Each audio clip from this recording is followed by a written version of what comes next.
Inuuna pa yung pag-aaway kaysa sa pagkakaroon ng pera. I-focus mo na lang is really how to increase the source of income.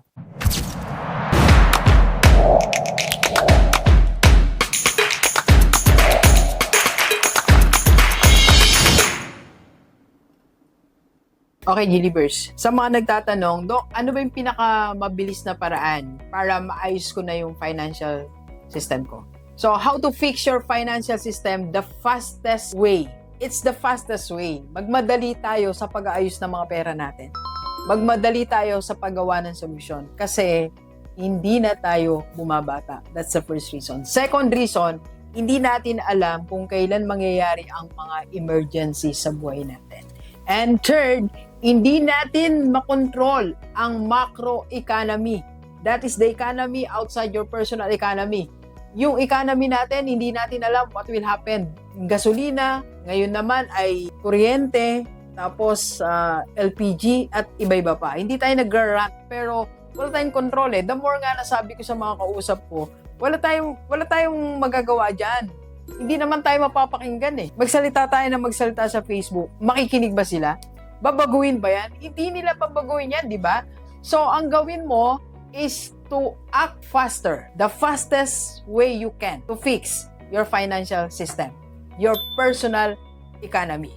So, sa atin po, sa IMG Rockstar Community, no, meron tayong tinuturong system na dapat nating unahin. Pero to fix it immediately, sinamarize ko lang po.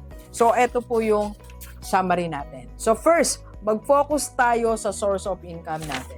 So, instead of playing around, instead of going to the mall, instead of doing bad things, doing things na walang saysay, walang mababago o matutulong sa buhay natin, ang i-focus mo na lang is really how to increase the source of income. Source of income mo at ng family mo. So, mag-meeting kayo ng family nyo, mag-usap kayo, paano ba natin patataasin tong 30,000 na income natin? Paano ba tataas tong 40,000 income natin? Mag-meeting kayo.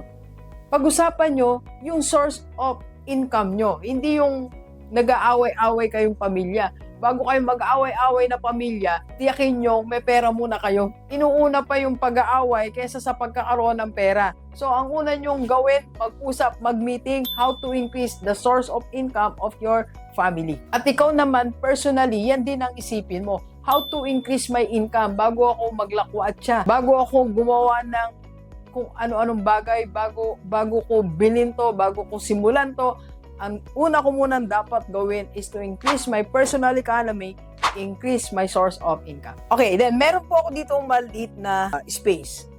Yan po tinatawag kong CB or cash bank. Ibig sabihin po, lahat muna ng perang kinikita mo may isang lalagyan.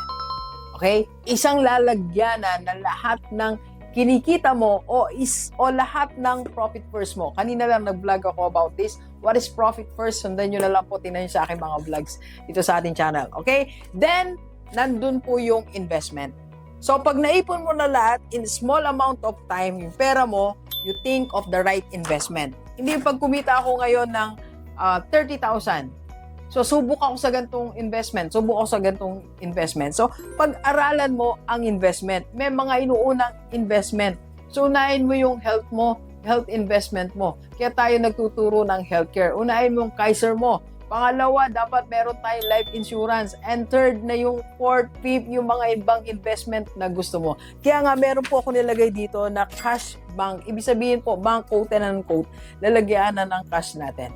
So, pag ginawa po natin to, source, tapos this is small space, then invest lahat na ng pera natin, yung economy natin, personal economy mo, family economy, mafi-fix natin. Fix your financial system the fastest way.